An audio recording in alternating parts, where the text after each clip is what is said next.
लोग तैयारी में लग जाला और ऑफिस के छुट्टी में लग जाला कि हमारा के 7 दिन के 10 दिन के छुट्टी चाहिए। तो देखी मम्मी को बतैले रही गीत, अरे चढ़ाते का तिकवा सूरज बाबा दादा की हो सामा। थोड़ा सा भैया वोकल को बढ़ाइएगा। अरे चढ़ाते का तिकवा सूरज बाबा की हो सामा। चढ़ाते का तिकवा सूरज बाबा दादा की हो सामा। अरे सासू मोरा बुढ़िया यादी मलया रगिया कैसे सासू मोरा बुढ़िया आदि मलया रगिया कैसे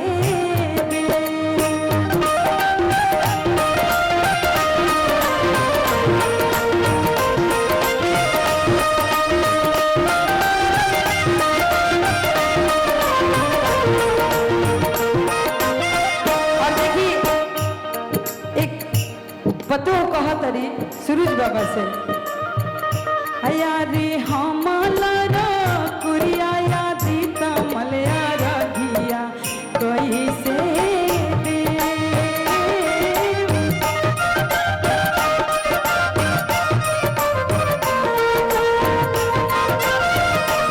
अरे चढ़ाते का तिकवा सूरज बाबा। अरे चढ़ाते का तिकवा सूरज बाबा रगिया कैसे दे। चढ़ाते का तिकवा सूरज बाबा रगिया कैसे दे।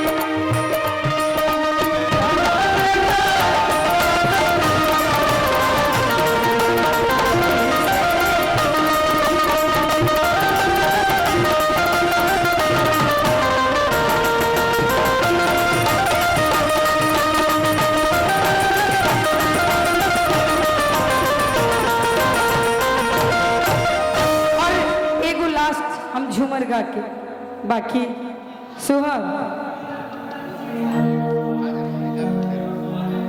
सुहर